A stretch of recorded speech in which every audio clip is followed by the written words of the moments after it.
coming in as a caregiver actually is not an easy task because, you become physically drained.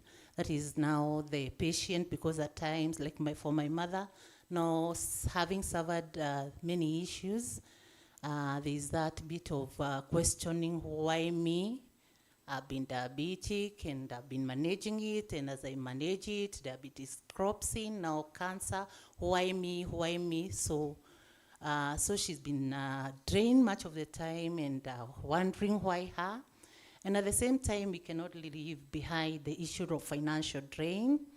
There's a lot of emotional draining because most of the time she's unhappy, and especially like when now CA came, most of us, at least with diabetes and hypertensive, those ones with management and with what is happening currently, most of the people are enlightened and they understand what it is.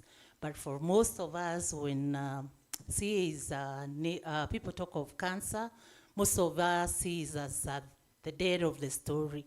So when like the CA came, that is the time I faced much of the problem, because now having her treated the diabetes and the hypertension, I found that with cancer is not easy, because for her case, there's nothing that could fit her in terms of treatment, apart from now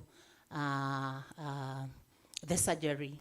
And when I consulted, much of the consultation in the country, we were sent to, of course, our main hospital, that is Kenyatta, whereby after consulting then the head of the oncogyne department, he really helped us, but then the costs were high for her case, not being diabetic, being also hypertensive. That could not, the costs were very high, and after evaluating, we had to sell off some of mom's property and have her maybe go to India, because we found in the country, the treatment unfortunately was expensive in the country than in India. So we opted to have her in India. For one thing, of course, then there is a surety and the management there. We thought it's better than in the country. And unfortunately, when she went in India, that is 2017, the patient was treated and came back to the country, but unfortunately, there was recurrency. And with the recurrency, again, we went back to the same doctor that we had seen, the oncogyne. And with the oncogyne now said we had to redo the surgery. And again, doing the surgery, there are so many things that we were sent aside on. That is the issue of compromise on the general flexibility of the patient, because the doctor told us that would lead the patient, though that would compromise the patient's general life or his normal way of life, her way of life. So with that, now we opted it's better we do the radiation, which she was given, actually a whole cycle.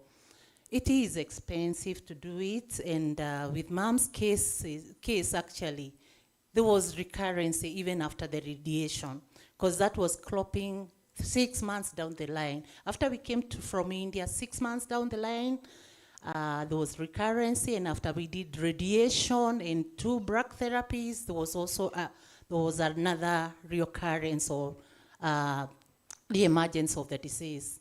And with that, we went so much down. We do not have finances, and again, the disease has not gone. And that now made us now go round seeking for medical. And one of the challenges that you get is that in the country, when you move from one doctor to the other one, you get that there's no one that relies on the previous results. They want to do their own investigation. You've got to redo. So most of the times I found myself begging with the doctors and the oncologists and the oncogynes that I met to work with the document that we had gotten from India, and also even the documents from where she did the first radiation, which I thank God. Fortunately, with the third emergence of the disease, I worked with Aga Khan Hospital, but they were kind enough to get mom's file from the places where I had visited and compiled the file for me so that I knew the way to go or how to help her.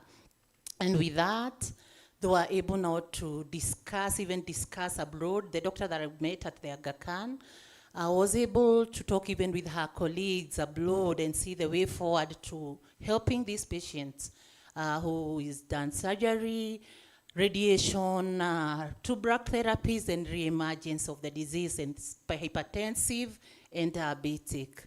And from there now, the conclusion from the forum that the doctor did, they saw they could do further radiation. And with further radiation now, were given 18 sessions whereby she could do in the morning. So with that, we had the patient come in the hospital very early in the morning. She goes in for the first few minutes because it was given in small bits, whereby she could be given by 9, waits in the hospital because again, going back at home is a challenge, and wait until now again 3 to get the second one, because she was given small bits, actually 10 to 15 minutes of radiation. That was done well, and now after a short time, we developed another problem now from the main cause of treatment or what was being done, what we were fighting. We got retrograding because of the much radiation. And with that now, before we got to know what it was, we had to actually check on what was happening. That is still draining because we needed to go to a gastroenterologist to know where that bleeding was coming from.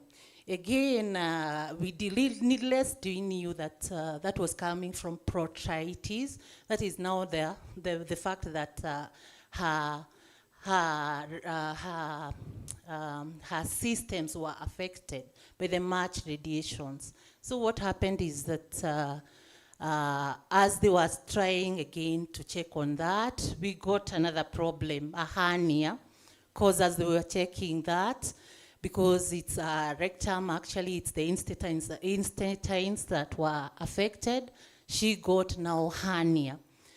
And after even knowing her problem was hernia, we went home, and now every time she ate, and not actually even overfeeding, we could go down again with problem of issues of obstruction, and she had, at times we had to rush her to hospitals, until one day a concerned doctor, actually is an Indian, that helped us to show her, and showed her how to manage the obstruction she was getting, now because of the hernia.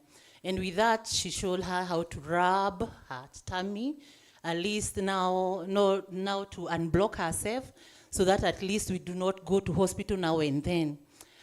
That one went on well, and we got a relief, but I still were trying to get a long-lasting solution, because with that huge history, there's no one actually who wanted to resolve her issues of hernia, because most of the doctors will feel she's gone through much and they would not want to take her to theater for the same bit.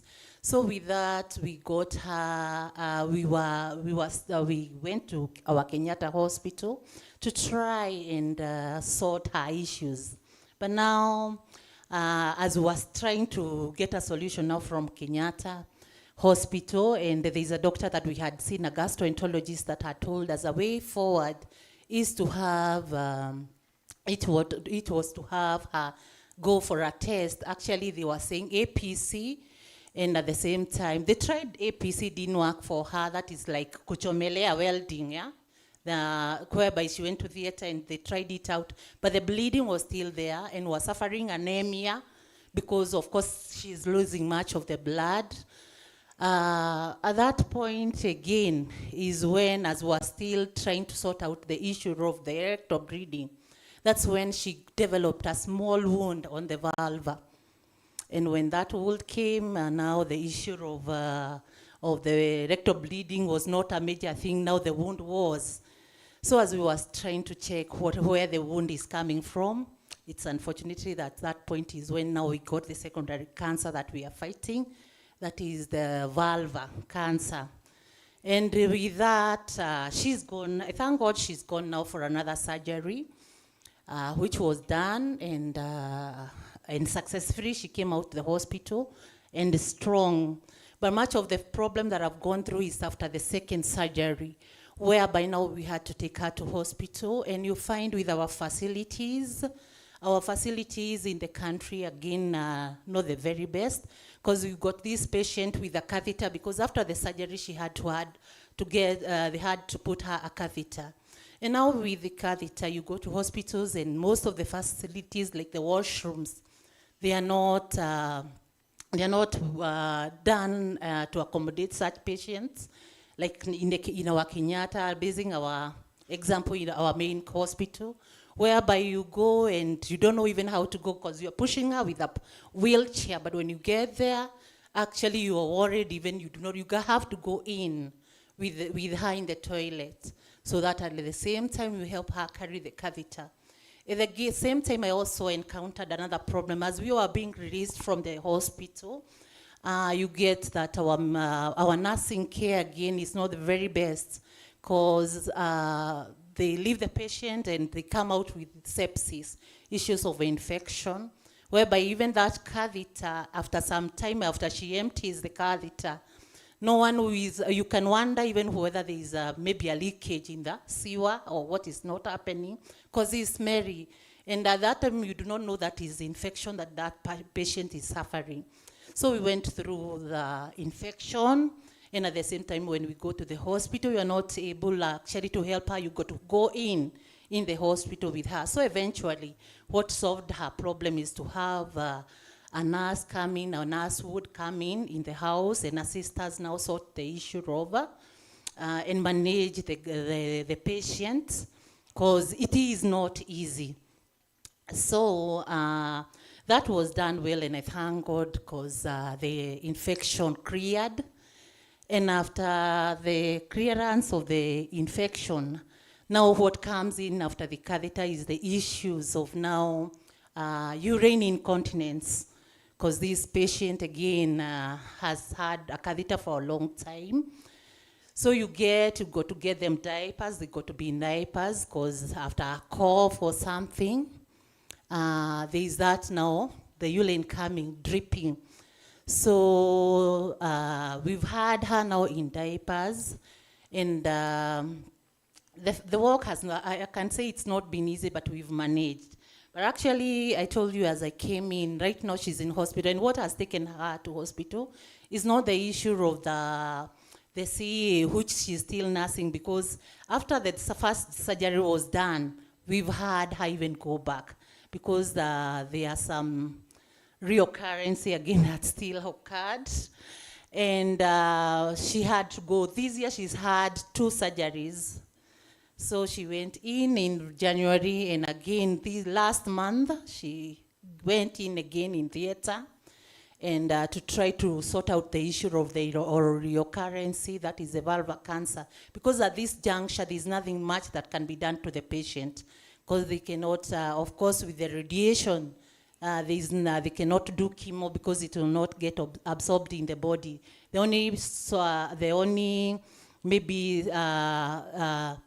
only choice we have now is surgery. So she has had those even minor surgeries. When we go and maybe she's complaining of something, some pain, the doctor says maybe it's something they need to sort out. And as a caregiver, there are times she's gone in with the doctor, because I'm not expecting there will be maybe a minor surgery to be carried out. And when they get in behind the curtains, and the doctor is sorting something for her, and I hear maybe her cry or call God or do many sort of course they're not comfortable. I have, ladies and gentlemen, I found myself in bad shock to an extent. There's a day I went in and I was not sick. I also started bleeding. I could bleed to an extent. I thought that I was very sick. I bled, and because what the doctor had told me that very time is that there isn't much, I have done so much, and they just disclose, because that is another area I found a weak area in the country. They tell you maybe you're coming to the end, you've done so sterile, there's so much you've done to your mother, and that this juncture, there isn't any more that you can do. And with that, and I'm trying my very best, I got a very bad shock to an extent I started bleeding. So at that time, I had to excuse myself and tell the doctor, let me just first leave. And the blood was over my legs, and I was not sick because of that much shock. Because she's being treated, and the doctor is has come out and told you a shocking story. So you also become sick because you're not able to carry through what you are hearing, and there's so much hope that you can see. So actually, there's so much that I can talk about that, because even with the patient, they become impatient because they're wondering, until when I'm going to go through this. Again, ordinarily with the diabetics, they're not patient. So you were kind of telling them, maybe, hold on, let's just continue with this doctor. And they're telling you, no, but I've not gotten help from this particular doctor. Why not maybe try someone else? And you tell them, now there's no way you can go to another doctor because we've been to hospital. There's no day that we left you. So in short, that has been my mom's journey. And what I can say is challenges are many. Starting from the financial drain that one goes through, and especially when you're handling such, we've had to sell off some of mom's properties, ourselves also, like myself. There isn't much that I can do apart from being in business, because with that care, of course, no one can employ me. At what time do I go working? At what time do I take care of my children? And as I stand here in this platform, what I can tell most of the caregivers is that we love ourselves. What I've come to realize and what has kept me going is to love myself, because at one point I found myself breaking down to a depression. I also had to take some pressure medicine for some time, because handling that is not easy.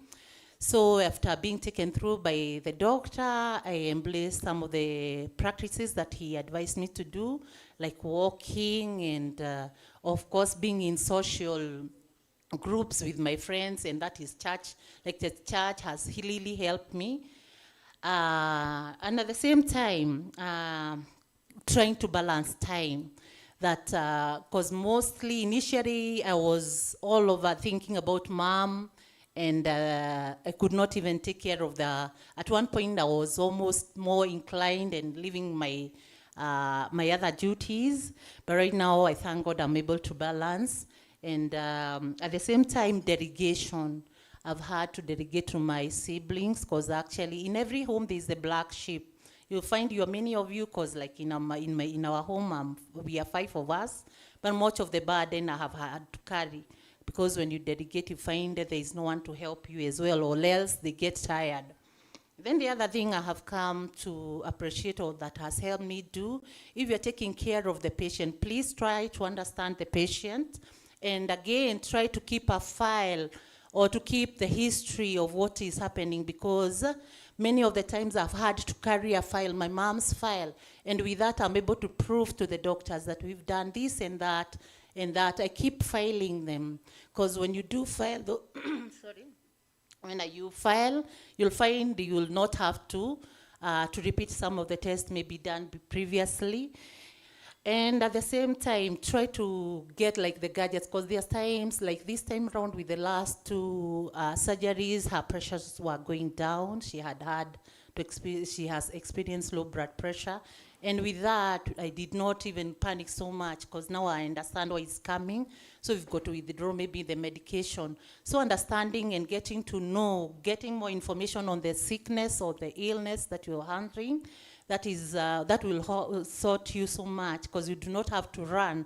Because right now, if I'm able to know, like when the eyes, what happens when she's looking sleeping, probably the sugars are high, and when like the low blood pressure is there, I know how to handle her. Because basically, if you do not know you, that will keep you maybe going to hospital now and then. So, and what I can say lastly about that is try to release stress. If you have a patient, it's good also to get to people that at least are encouraging you. Because most of the time you find with caregivers, even when we go to the forums in church, People pray for the patient, but no one cares for you. There's nobody that actually that understands what you're going.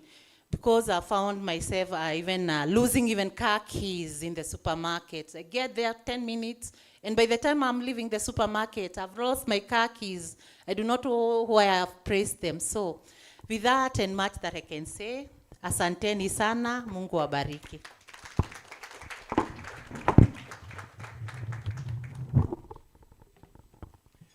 Thank you, Stella, for sharing the compelling story about your mother. Shall we clap for her courage?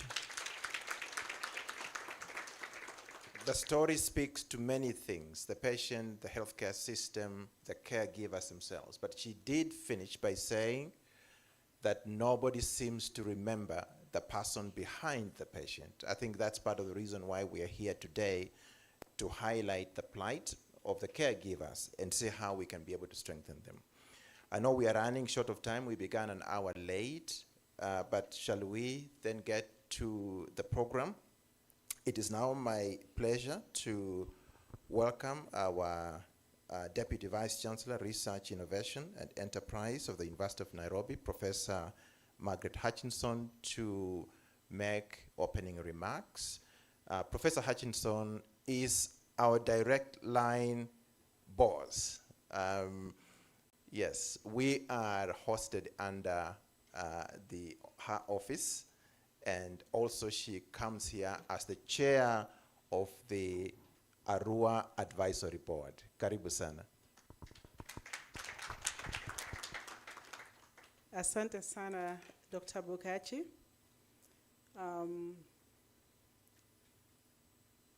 Dr. Gladwell Kathecha, who is the Deputy Head, Division of Non-Communicable Diseases from the Ministry of Health. Mr. David Makuni, Vice Chair of the NCD Alliance Kenya, and our keynote speaker, Ms. Feresai Nzemwa, Mental Health Nurse, UK. Distinguished guests, participants, our caregivers and patients. I think after Stella Kimani spoke and Lawi Onyango spoke, I was tempted not to make a speech for the simple reason that that is really the heart of the matter, why we are here today. So I want to acknowledge our online participants, the University of Nairobi community, and all protocols observed, with special mention to the Arua Center of Excellence for Non-Communicable Diseases. I call them my A team, because what Bukachi did not tell you, Daktari, is that while we are, as a university, part of the African Research Universities Alliance, where we have said we want to deal with the national and the international issues from a policy perspective, so that we led our research to feed into the policy dialogue, to inform how we operate as a country and as a people, that part of the Arua family, as he rightly articulated, then there was a partnership that came up between the African Research Universities Alliance, and by the way, the University of Nairobi is the only university under the Arua family. There was also then an opportunity to link up with the Guild, which is the research-intensive universities in Europe. And I'm here to report that the Center of Excellence under Dr. Bukachi and Dr. Ann Kamau and the team gave the best proposal for the next clusters of excellence on research. So as Stella was speaking, I realized none of us is immune to the challenges, and nobody ever prepares us for dealing with non-communicable diseases. The data out there is that this has actually become a pandemic, an epidemic. I don't even know the right words. But it is sweeping through our continent, because I think in the past we used to think it is a developed world challenge. It was never part of us. We were always the clean ones in Africa. Even when COVID came, we said we've had so many problems. Another one, come on.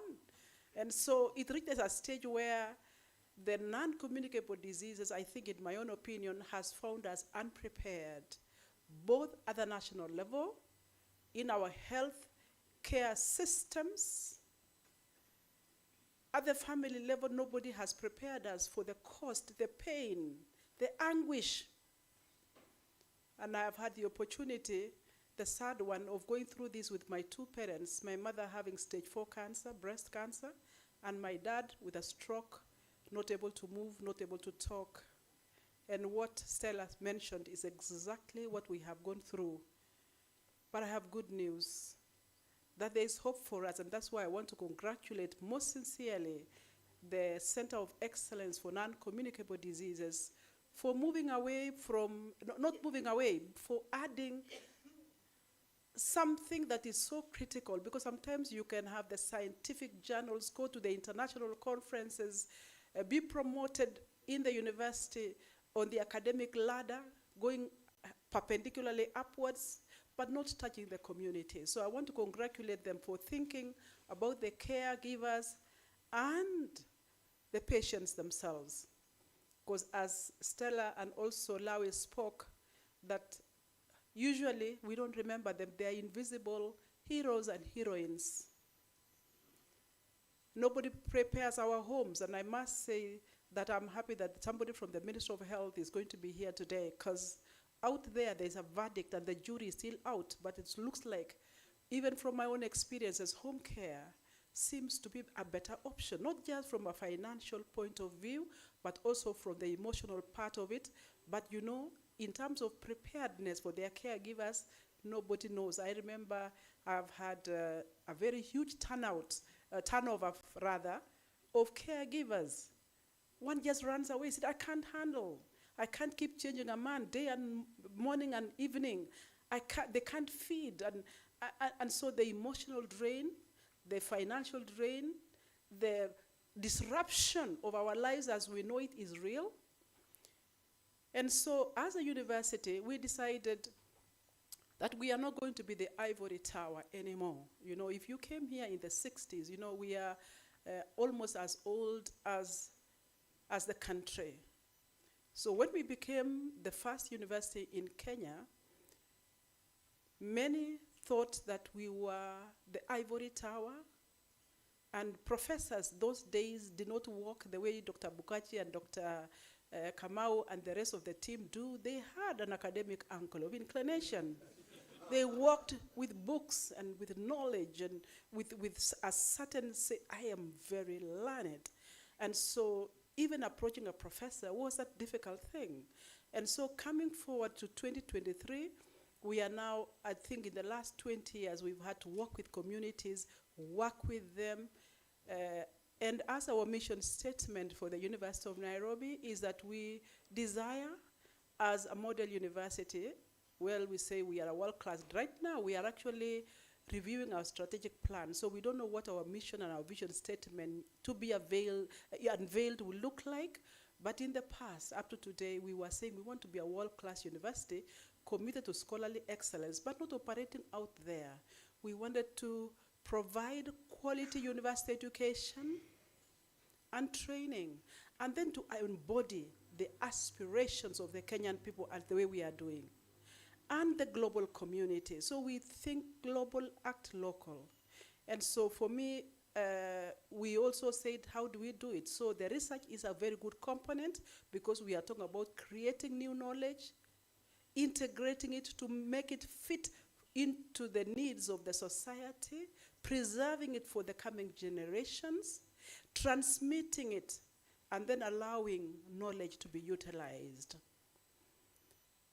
And so I want to appreciate the team that put this together, and to say, I look forward. I wish I didn't have another one, because again, the University of Nairobi is so big. Sometimes I think, coming from a village where there is no road, I've had to move my parents to a nearer place where I can access and Bukachi knows this, I can access healthcare, but now in my home. Then I'm just saying, this university requires me to be in another function. I left one because I count this as a very critical foundation, tenet. I could say many words that these non-communicable diseases, the Center of Excellence is very dear to my heart. And so I said I'll come in briefly and then go, because again, we are launching another lab that looks at imaging, nuclear resonance, magnetic resonance center in Chiromo. But I would have wanted to stay here because I think maybe I'll be a better caregiver if I stayed the whole time. So I'm looking forward to listening to the tape, but thanking those who have spoken before me for encouraging us. And so I wish you God's blessings. I appreciate the role of the church in giving us that spiritual nourishment. And I'm not talking about Shakahola, although, oh my God, it is being recorded. I'm in trouble. So I hope the Vice Chancellor doesn't see it. But that aspect of holding our hands together. So none of us is immune, none of us is strong enough, and none of us is weak enough. That's why they said, don't overestimate your strength, don't underestimate your weaknesses. Let us walk together the journey. And so I want to wish you all the very best as you share. This is a safe place for us to share our testimonies and to craft, more importantly, the way forward in terms of the policy interventions from our government. I know there's a bit of story there whether health is devolved or it's at the national level, but that's a discussion for another day. It doesn't matter where it is, but people cannot be going to India for cheaper care. I must add better care. Let us encourage ourselves to serve our generation as stakeholders and give the best so that history will not judge us harshly, but will also say we looked for solutions, we crafted something that has worked for our people. May God bless you and bless our country, Kenya, and our continent, Africa.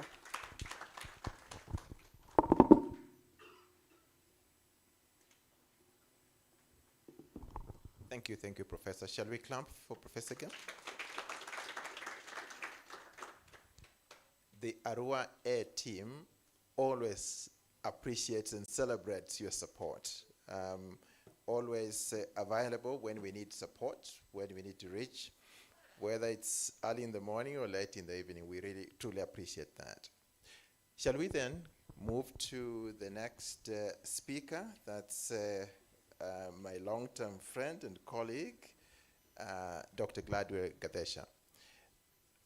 Dr. Gadesha, we've known each other for many years. I'm actually going to read out your resume completely as you prepare to speak. Now, Dr. Gadesha, as you were informed earlier, is the Deputy Head, Division of Non-Communicable Diseases at the Ministry of Health, one of the divisions that I've had the opportunity to work with since 2014, 2015. She has also headed the Violence and Injury Prevention Unit at the Ministry of Health. Dr. Gadesha holds a bachelor's degree in dental surgery and a master's degree in applied epidemiology. She has vast experience in establishing and implementing surveillance systems and conducting research. Her other interests include tobacco control activities. She has undertaken a tobacco control fellowship between 2012 and 2014. Dr. Gadesha is also an advisory member of the Field Epidemiology Society of Kenya and a student supervisor at Moi University. I thought I needed to do that, Dr. Gadesha. Karibu sana.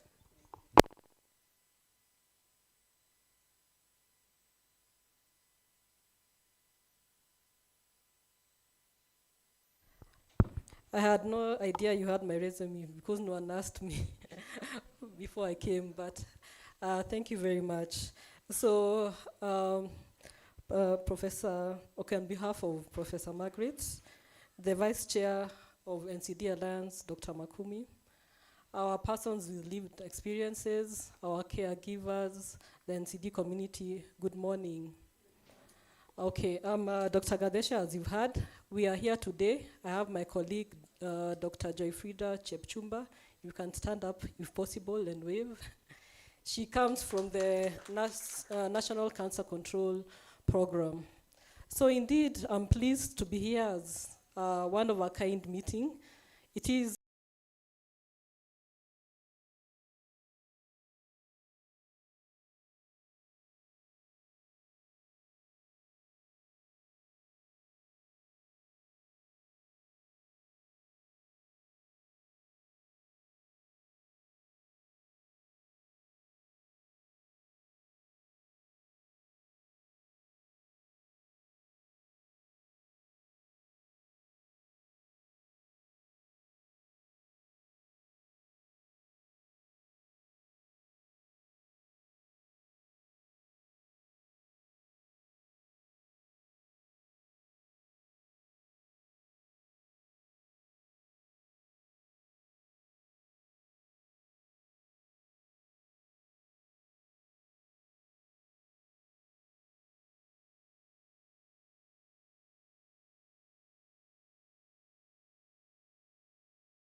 cancer, the HPV vaccine. So they've ranked interventions according to how effective they are, how even cheap or affordable they are, and they've told the whole world, if you want to reduce NCDs, this is what we have to do.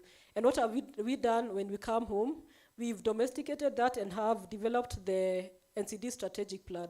So for Kenya, our blueprint is the NCD strategic plan that runs from 2021 to 2026. And I'll just highlight some of the things that I think specifically have an impact on caregivers. So for that strategic plan, we have 5 pillars. The first one is collaboration, multi-sectoral approach, sectoral approach. So what we have in there, the way the decisions in NCD ministry are made, generally in Kenya, we have a governing body called an intersectoral coordinating committee. And this consists of both state and non-state players. Among the non-state players, we have people living with NCDs, and some of them are actually caregivers. So that's another forum where we plug in caregivers so that they can make decisions. Then lower down, the ICC, the Interagency Coordinating Committee, is operationalized through technical working groups. These are disease-specific, like for example, Christine there heads the rare diseases technical working groups, again, or diabetes working group. So again, caregivers are invited in these forums to make decisions, to plan ahead of what's supposed to be done for the country. The second pillar is on minimizing risk factors. And this involves both the health promotion, but what the document speaks to caregivers is that we want to scale up vaccines for communicable diseases that if you don't give, will worsen the outcome of an NCD. What am I talking about? Things like, for example, the COVID-19 vaccine. You're all aware that COVID-19, the epidemic, the disease itself, had worse outcomes among people living with NCDs. So as caregivers, we also encourage you to scale up or take the persons you're caring with for these vaccines so that they don't have worse outcomes. The same applies to, for example, persons living with sickle cell. They also should be given prophylactically some pneumococcal vaccines. We also now, it is up to the caregivers to take the persons they are caring for to receive such vaccines. Moving on to the third pillar. The third pillar is on health system strengthening. What do we want you to do as caregivers? In there, and this is collaborative, we want you to strengthen, or we want to work together to establish support groups. And to actualize this, we worked together with persons with lived experience and also caregivers to come up with a framework for maintaining and supporting NCD support groups. This is a document we are going to launch on Monday, this coming Monday on 19th. So we want to have since we realize the importance of support groups, we want to have it more structured, we want to have it more concrete. And I have to admit that when we were developing this document, we were looking at it as caregivers, more so for the younger patients, but it transcends that. The caregivers themselves also need to be in a support group. We say that the target of this document is persons with lived experiences and caregivers. So you are part of it, and we realize that even you coming together and forming support groups is very beneficial, and that's why we've included them. The fourth pillar, moving on, is on advocacy and communication. And I think this is where this forum is, because we've singled out that we should have forums for special groups, and I believe caregivers are special groups where we'll educate them about NCD prevention and control, what we are doing that, and I think even this year, as we are reviewing an NCD strategic plan to see what we've done, we'll give ourselves a tick for that. But importantly, we are just not here to tick the box. We are hoping that we are passing on information that will help you better manage the persons with lived experience. And that one I have to again congratulate Arua for making us realize that milestone. Lastly, we have and the pillar on research, research and data and surveillance. Maybe where I see you plugging in. If maybe Dr. Bukachi and his team come and want to conduct research about NCDs and your experience, give them information. Don't be tired. Work with them to give them data. And then on the flip side, you can come together and also do your own research as caregivers and give us the data so that we can together fight this NCD problem. Lastly, because of what happened yesterday, and just to point a glimmer of light, there are few disappointed faces here because of the budget reading for yesterday. No explicit mention about NCDs. The HIV, AIDS, malaria was mentioned. But just to say that the devil is in the details. All is not lost. Let's work together. As we are saying, the country is going towards PHC, and the driver for PHC is UHC, and there's a lot of it now that is very pro-NCDs. So we'll work together. And also there are various avenues that are still under discussion. The past 2 days, the minister has been meeting the the governors actually, to see how they'll finance health. A lot of headways been made, and a lot of it is also pro-NCD. So all is not lost. That's a budget, but let's come together. Still, there is a avenue for advocating for more funds, but I believe together we'll do it. And lastly, to the caregivers, our doors at the Ministry of Health are very much open. You can walk in, have a conversation with us. I'm glad later on we'll have a talk on mental health. Just want to say that you cannot give from an empty cup. So make sure your cup is also full before you give out. Thank you very much.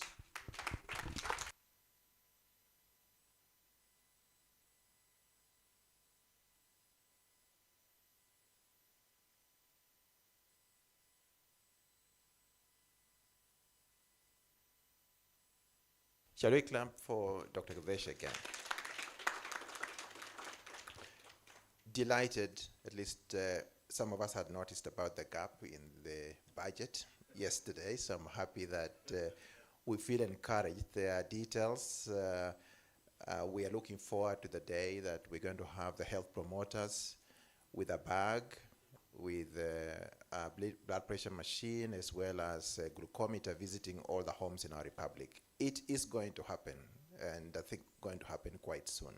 But I'm also happy you mentioned about the risk factors for NCDs. Somebody asked a question that when I was talking about our thematic areas, I did not mention about physical activity. I must say that I think that must have been an oversight when I was reading through my notes, but of course we are looking at the 5x5, the common problems or risk factors, weight, that's obesity, poor diet, physical inactivities, smoking or tobacco use, as well as pollution. So with those remarks, I would like to invite our next speaker, and I think the next speaker is online. So let me see whether, or here? It's online, isn't it?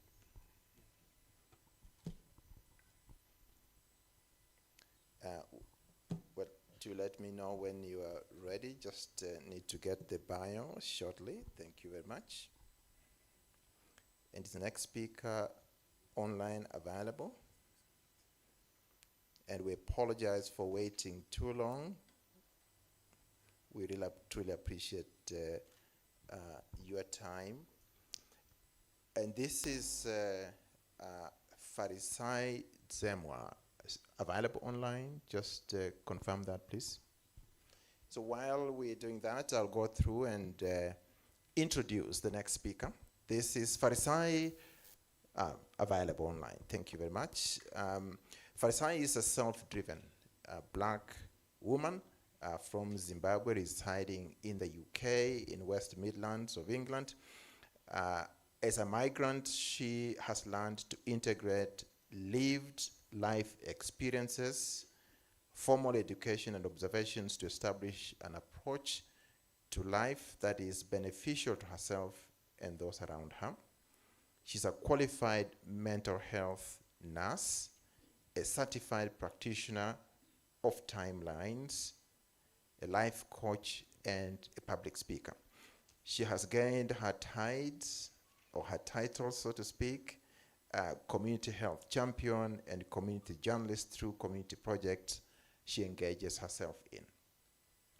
Her most recent endeavor is to facilitate positive outcomes for her fellow Africans living in the UK or arriving in the UK and other settings as carers by helping them integrate well right from the start into unapologetic excellence. I like that.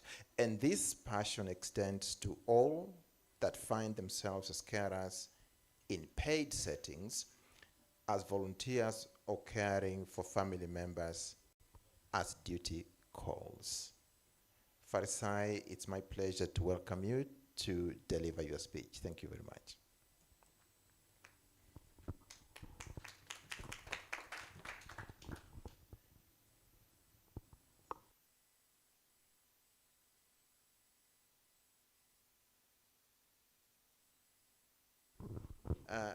Are you muted?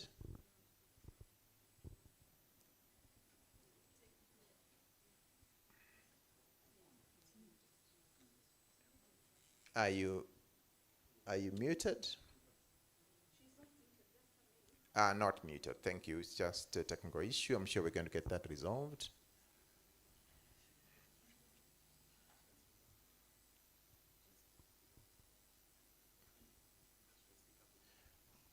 All right. All right. All right. All right.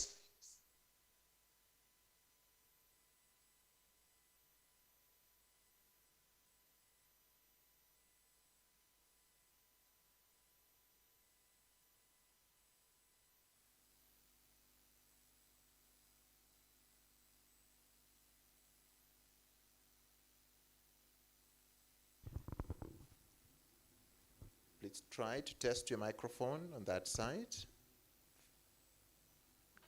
Farisai? Right. Perfect. Thank you for confirming that you can hear me.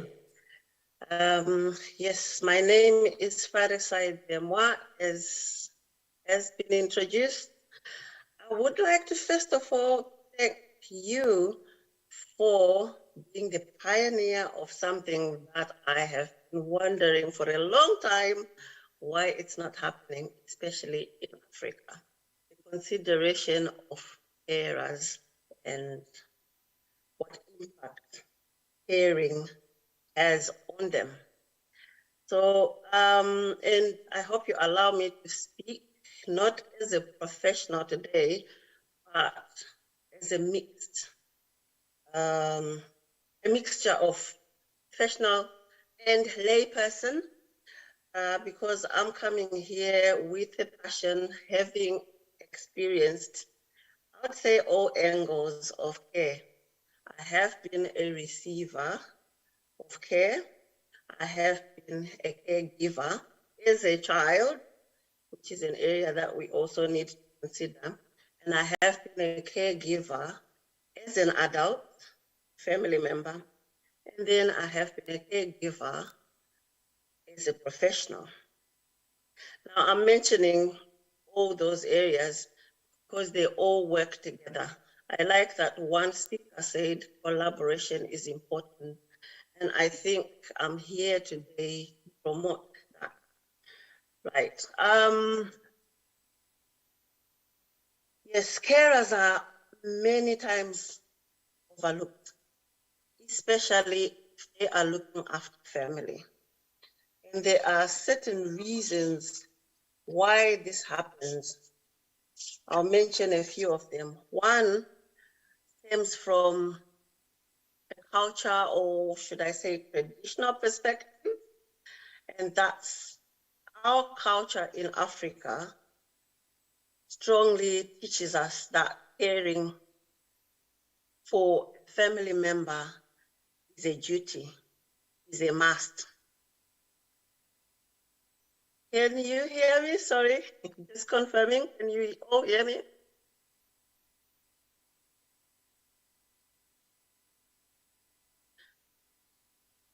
I will continue anyway. If you can't hear me, maybe you can turn off in the notes.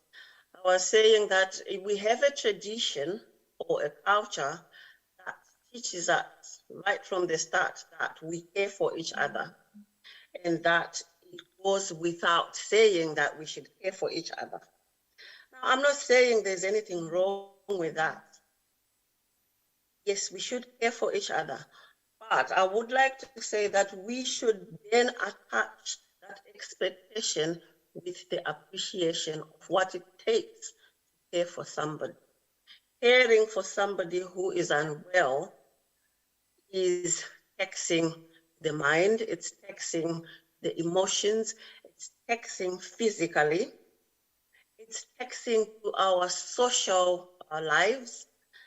In fact, all round, it's taxing. And we cannot overlook that just because we are looking after family. We cannot overlook that just because we are caring in the community outside professional settings. And so I would like to say that it's important that we recognize that caring is a job. Whether you are paid for it in kind, whether you are paid for it in money or in just words of appreciation, it is a job. And why do I say it's a job? The time that you are taking to care for your relative, care for your colleague, is time that you could be investing in earning money. And so that's why I'm saying it's a job. And that's why it should be appreciated as such. Can I just share, I did say that I have had experience all round. Can I just share a little bit of my experience as a carer, as a child, and how it impacted on me? My mother was unwell for a while. When my dad passed away, she was affected psychologically, and she had a breakdown. I was only about 10. And we were living very far from the extended family. She was a teacher. And I took on that role of caring for her. To her, it was an embarrassment to say that, you know, the death of my husband has affected me to the extent that I had a breakdown. So she did not want me to tell anybody. And I automatically took the role of carer. And at the age of 10, 11, I was also a school child. So as you can see, I'm now doing schoolwork, looking after a parent, and I had siblings. I also took on the role of sibling. I found that it affected me physically, it was draining. It affected me mentally, it was concentrating on the needs of an adult when I'm a child, needs that I actually do not understand, and then concentrating on my own expected performance in school. That was quite taxing. And to make matters worse, there was nobody to appreciate it. There was nobody to give me words of encouragement. There was nobody to give me time out, time to rest. And one ripple effect that came out of that is that because I appeared to have managed it, I became one that was automatically identified as a caring person. And as I grew up, every time somebody was ill in the family or in the community, everybody looked at me. Now, I took on that role because, as I said earlier, culture teaches us that it's expected. And I took it on because I believed it's expected. Nobody actually told me you can ask your siblings to help out. And the siblings were not forthcoming with the help. They just assumed she's superwoman, she's done it before, she'll do it now, and she'll continue doing it. And whether it's fortunate or unfortunate, I then decided to go into nursing as a grown-up, into the nursing arena. And my belief was I wanted to be able to take on this caring role from a professional perspective. And that's because I believed that once I'm educated and I understand what is involved in caring for somebody, I get to understand the risks that comes with caring for somebody, and I get to understand medical terms, I get to understand protocols and procedures, then it would make being a carer easier. Unfortunately, the reality of the matter is, to a certain extent, knowledge makes it a little bit easier. But realistically, the weight of caring remains. If you are looking after someone who is so unwell that they can't feed themselves, like somebody mentioned in the comments, that they can't dress themselves, like somebody mentioned, that they can't take themselves to the hospital, that they can't work so that they earn, so they can provide for their food, for their clothing, for their shelter. That whole weight, you take it on. And as well, formal training does actually not really teach you that you could collaborate with the person you are looking after. And that's one area that I haven't heard mentioned by the previous speakers. I'm actually aware that I've got only 10 minutes, so I'm thinking through the areas that we need to think about, and then maybe when we do the breakaway groups, we can maybe delve into this in depth. So yeah, formal training did not teach me that empowering a relative that is not well actually can make the burden lighter. Allowing the person that you are looking after to be able to do little things ongoing is actually empowering to you and empowering to them. And there is a healing factor to that. As carers, I think in Africa mostly, we think properly caring for somebody means running around doing everything for them.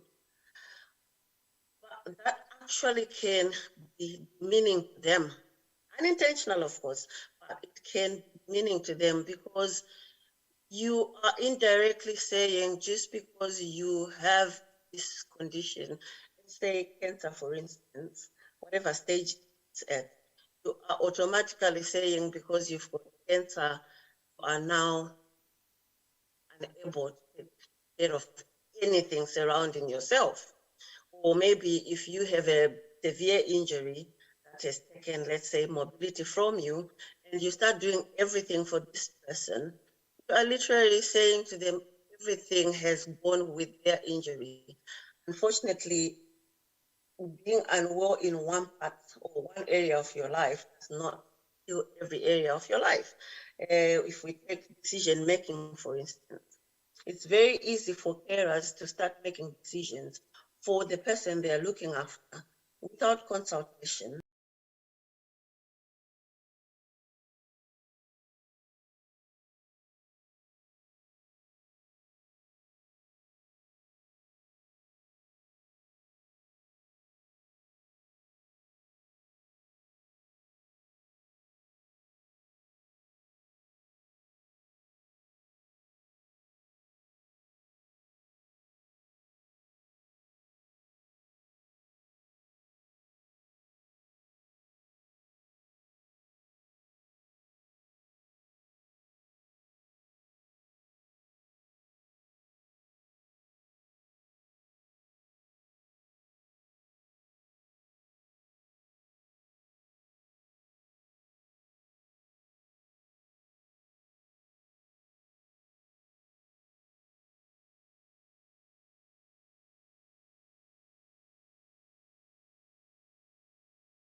they're not able to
you are spending a whole lot of time being available, being present, looking after this person, that you are neglecting your own physical activity.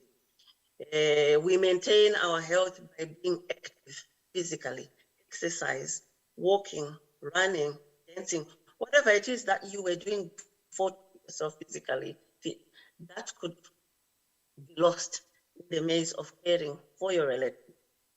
That's one. And two, your mental health. Constantly worrying about your relative. Are they recovering? Are they getting better? Slightest change, you think, oh my God, it's getting worse. What do I do? A prescription of new medication. I think in Africa, most places you buy medication. There's a new prescription, you're thinking, oh my God, where's the money going to come from? And maybe that tension that I mentioned earlier, that you can think the person you're looking after is not appreciating you because they're getting angry, getting agitated, getting frustrated. You think they're not appreciating you. All those things will affect your mental well-being. And my question is, where is the support? Are your colleagues aware that this is an impact that you're experiencing? Are you reaching out for help? It's easy to say, oh, they are not helping me. But sometimes they don't think about it because they have their own situations. Reach out, and are family members willing to help? If not, is there a support system? Is there a support network in the community that you can reach out to? And if there isn't, is there any way that you yourself can create one? And then we come to nutritional health. It's very easy to think we have been affected financially. We can't really afford that much food, or we can't really afford the healthy type of food. And so I'm going to limit myself as a carer. I'm going to limit how much I eat so that I can provide as much as I can for the person that is unwell. Now, that's very considerate of you, and that's important, yes. But you also need to remember that you need to be healthy in order to be able to take care of your relative properly. So you need to kind of strike a balance there. And again, I repeat, if you are struggling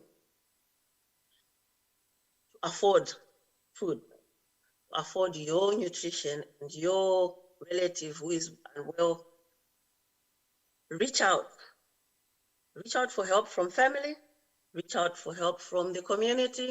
I'm not sure about Kenya, but we have charities, we have community interest organizations, that, offer help. Unless you reach out, they would never know that you need this help.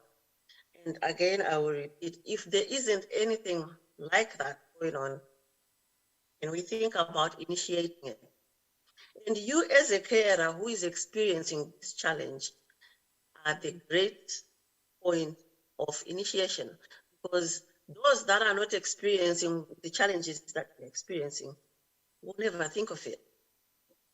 So find somebody that can help you initiate that help. Number 4, social health. Your social life is as important as the physical, the mental, and the nutritional health that I've talked about. You need time out. You need to relax. You need to divert from this constant thinking about your ill relative or your ill patient, if you want to call them that. You need activities that will take you away from that for a while, even if it's just for a short while. So you need recreation. You need to remember your activities of recreation.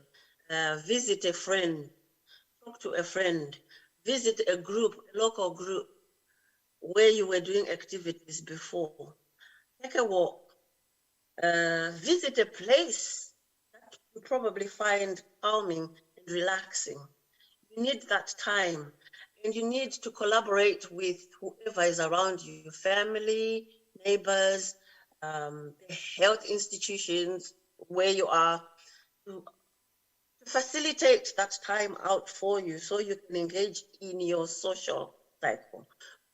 Because you do not want, at the end of the day, once your relative is recovered, find that you have lost social skills, because that could create a health problem for you as well, in the end, in the long run. And it could create health challenges for you in the process of caring as well. Right, and then 5, we're looking at spiritual health. If you're a Christian, if you practice if you have Christian values and you go to church and you pray, you meditate, don't lose that in the maze of caring for your relative. Take time for prayer.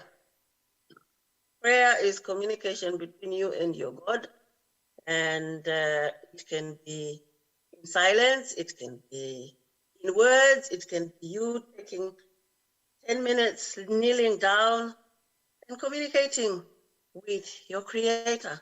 However you used to pray before, maybe you might be spending less time doing it, but do not lose sight of it completely.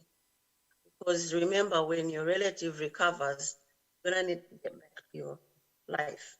Even if they do not recover, we must not forget that it's tough, but sometimes you look after a relative and in the long run, they don't make it. You still need to get back to your usual life. So as much as possible, maintain your all-round activities as usual. And now there's the psychological health, the psychological impact of caring that you might face. People overlooking the value of what you're doing can affect you psychologically, and even the person you're looking after overlooking the value of what you're contributing to them can have a psychological. One of the things that I experienced was at some point when I was looking after a family member, was people saying, well, she's looked after you before. You owe her that much.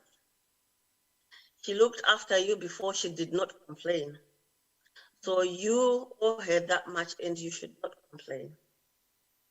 Now, that can be really damaging, because you can't pretend you don't feel tension. You can't pretend you don't feel the weight. It might not be constructive to express it to the person that is ill, because that might sound like guilt tripping, but find an outlet, somewhere where you can ventilate, someone who understands that you need to let it out. Tension kept in will affect the mental health, and it will also affect the physical health. So psychologically, you will be impacted by your caring role. And the health sector needs to be aware of that, and they need to have a way of helping you out with that. If this is not happening, again, as I've said with all the other areas, reach out, initiate. Just the same way that Arua has initiated this forum, has initiated this look into caring for the carer while caring for unwell, somebody should initiate all these areas that I'm talking about. If you find that there isn't a support system, there isn't a support network there, initiate it. You'll be surprised. There are so many people who are actually feeling how you're feeling. There are so many people who are actually experiencing what you're experiencing and would appreciate somebody who understands, would appreciate a platform where common experiences, common feelings can be discussed. And furthermore, there might actually be people out there who are not aware that these are some of the ripple effects of caring, that would want to help out. They're not helping out because they haven't thought about it. They're not helping out because they are not even aware that is a need in that area. And number 7, your love life, your family life. When you're caring, if you're not married yet, it might mean that relationships become very difficult. Making time for someone you have started dating or you've been dating becomes difficult. And there's no guarantee that that person that you are dating is going to understand, because you're taking care of somebody. Your time is kind of restricted until the person is better. And if you were already in a marriage, it means you have a family, you have a husband, or you have a wife, and you probably have children. They have expectations on you. If you're a mother, children have expectations on their mother. If you're a father, children have expectations on their father. And if you're a husband or a wife, there's expectations, and these are impacted. Now, there's need for dialogue, and there's need for collaboration. That family that you have, if you communicate with them, if you're honest with them and communicate with them, they will start to appreciate how you're impacted. And people that love you more, most of the times, are family. They'll start even thinking, how can we help our mother? How can we help our father? And you might find already you are creating a network within your family to help each other. The daughter might say, okay, I'll take 2 hours after school, look after grandma or grandpa or uncle, whatever the relationship, the relative you're looking after, so that mom or dad, you can have your time out. You can have that social time that I mentioned. All that means everybody is cared for. And this is from my experience as a carer, caring for family. This is my experience as a carer, caring for somebody in professional circles. In professional circles, I found that sometimes I end up caring for family because they struggle, because they don't have the information, don't have the knowledge. A previous speaker spoke about training, building awareness of these non-communicable diseases and how they impact every area of life. There should be platforms that educate everybody, that educate society. We tend to think that having a formal qualification, we tend to think that having a degree, having a diploma is the only way to go, and the only people that can help are people with formal qualifications. But in the modern day, now we have online training. If in your area there is no places or no platforms for short courses that relate to specific diseases that you're dealing with as an individual carer, then if possible, please go online, access courses. These days you find there are a lot of charities that will put online free courses or online courses that you pay token fees. Or if not, seek sponsorship. There are people who can afford to sponsor, people who appreciate what weight carers in the community take off former places, like nurses. Sorry, there's a message. I don't know if you're still hearing me. Let me just read the message. I'm aware of time as well. Okay, yeah. So be creative. Do not sit back and think, this is too much for me. And I'm not saying this to say it's a weakness to think I can't do this. I've been there. When I was looking after my mom, there are times when I thought, why me? I'm only a child. What do I know? I can't do this anymore. And I will be honest with you, sometimes you will reach out to people that will not be interested. In my role as a carer, as a child, being in a place where we were away from family, I actually reached out to some people who were total strangers because I felt I had no choice. I could just reach out to anybody. And a lot of them were like, oh, we also facing challenges, or we also have this and that to do. Or some of them would say, I'll come tomorrow and help, and tomorrow never came. Some will actually in your face say, this is not my problem. I don't have to do anything. Now, I would like to encourage, if ever you experience that, not give up. Communities are built of many people. Reach out as far as you can. Never ever give up on yourself.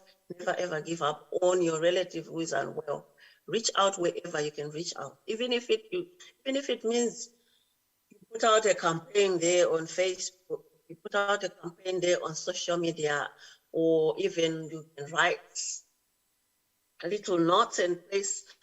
Hospitals and clinics normally have notice boards. I've often encouraged people to put notices there. Seek help wherever you can get it. Right. I'm aware that time is running out and we'll probably delve deeper in breakout groups.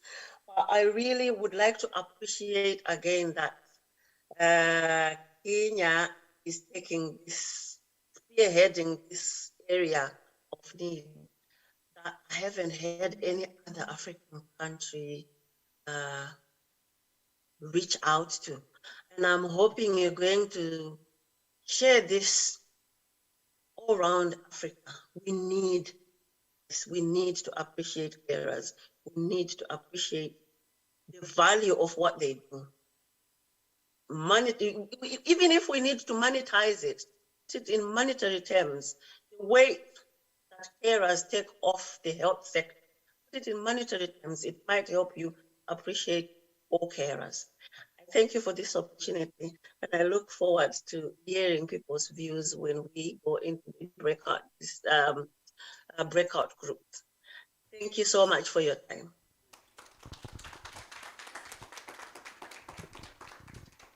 Thank you, Farisai, for the insightful, thoughtful words of encouragement to carers and bringing to life the key issues that affect carers from your own personal journey as a carer within a family as well as a professional carer. And I request that you stay online, including other people. There will be a time for questions. I know we are running seriously late, but may I take this opportunity now to welcome our keynote speaker. I'm just going to be a presentation online. Yes. And I'll just be introducing him in a moment.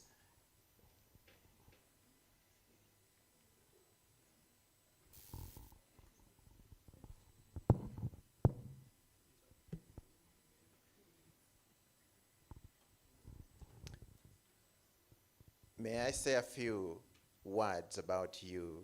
I'm not going to make it brief. We have been waiting for a long time. David Makumi is the Vice Chair of NCD Alliance Kenya and patron of oncology nurses. Makumi is an award-winning cancer control advocate and has worked in cancer control, providing strategic leadership at clinical advocacy and policy level for over 15 years. He is the immediate former chairman of Kenya Network of Cancer Organizations, KENCO, the national umbrella body of cancer civil society groups. He sits on several national technical working groups, including National Screening, Prevention and Treatment Technical Working Groups. David is a board member of the trustees of the National Cancer Institute of Kenya, which provides advice to government on cancer matters, playing an oversight role on cancer control in the country. David Makumi, it's my pleasure to welcome you to deliver your speech. Thank you.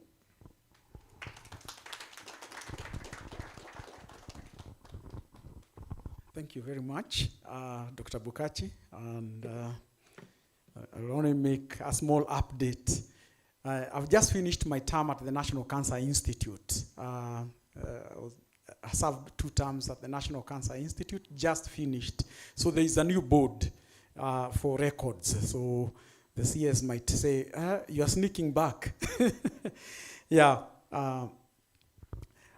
greatly honored this morning to be the keynote speaker, and appreciate Arua for taking the initiative to bring caregivers, people living with NCDs, professionals together. That is the way to go. Because caregivers and patients and their families are not spectators. They're not sitting there spectating at scientists doing their genomics and molecular things, and they're waiting for them to calm down and enroll them for clinical trials. It doesn't work that way any longer. We are participants, we need to be on the table where decisions are made. And I think there's a global recognition that this is important. A few weeks ago, the American Society of Clinical Oncologists, ASCO, held its annual meeting. It's a huge meeting, 30,000 top oncologists from all around. They make their annual pilgrimage to Chicago for that, people involved in molecular research, in genomics, in all sorts of big things. And this year, the theme for this big annual pilgrimage of top scientists, this year their theme was actually partnering with patients. That was the big issue, to bring down, science is important, but let's refocus on patients. So their theme was actually partnering with patients. My topic, the title of my conversation this morning, is a bit mouthful. I made it deliberately because I would like to just pick on various aspects of this title, and we shall look at them in a moment, because it's a question that we must also answer in this forum. We have researchers, experts, caregivers. So caregiving as a gendered convergence of compassion, socio-cultural expectations, and there are also health risks. And I think aspects of this have been very ably captured by the caregivers who have shared their testimonies right here, including the last speaker. I must declare, because in these days of transparency and accountability, it's important to make a declaration. I have no conflicting interest to declare this morning. In other words, nobody is paying me to be here.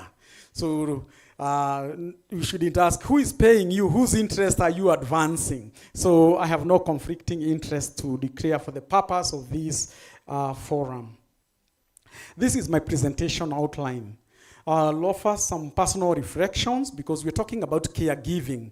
I'm not talking about something that is happening to other people. It's something that is happening to all of us. The Deputy Vice Chancellor also shared about her parents. It's happening to all of us.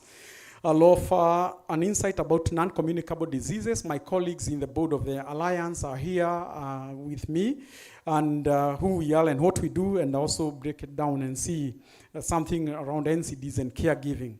You know, an outline is supposed to make you look very clever and organized than you are. Ordinarily in life, most of us men are not very organized. So it's just to put it there.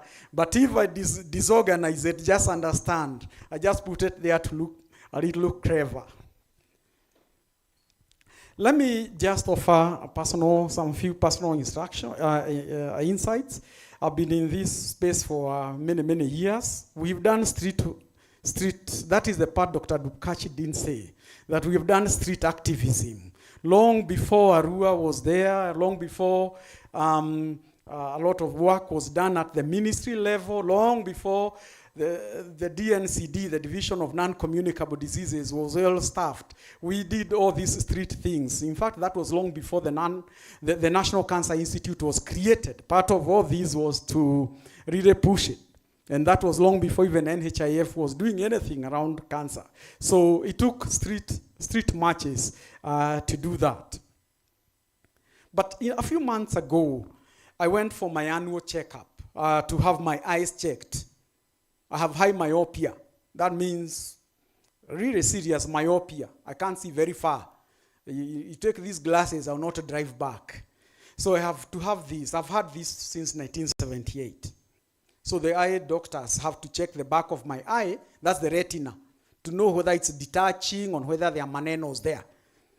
So I always do that. And for some reason, and I see Dr. Gadesha taking off, nobody considers us guys with myopia as part of NCDs.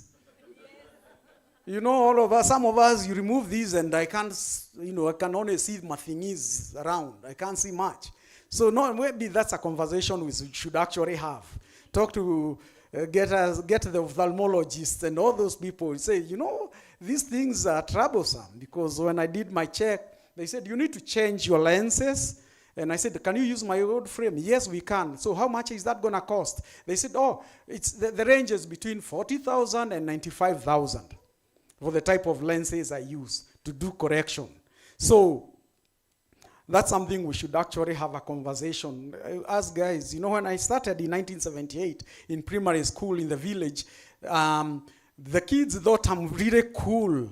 Even the little girls were like, wow, a boy in the village wearing 2 glasses, But this is more than 40 years, and we need to talk about these manenos as NCDs. But that's not the point this morning.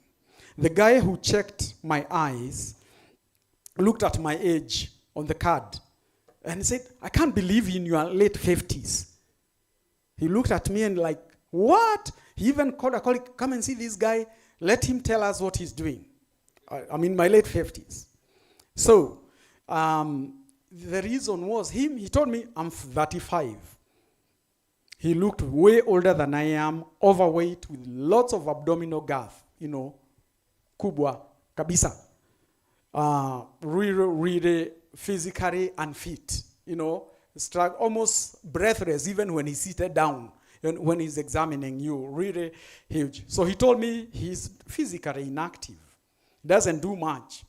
So he eats very well, lots of nyama choma and everything, drinks heavily over the weekend and weekdays.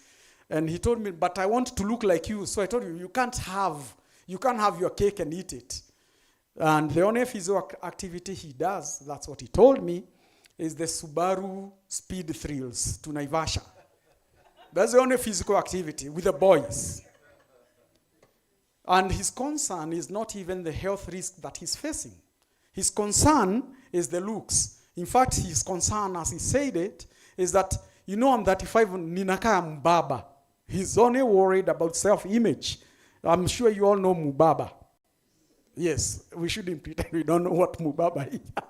So he's so worried about his self-image, but not the health risks. And I tried to explain to him the underlying medical risks. That's none of his problems. So maybe it's something we should ask for the researchers around Are the young people among us who have obesity or pre-obesity, are they only concerned about image, or do they know the underlying medical risk? That's a research question right there.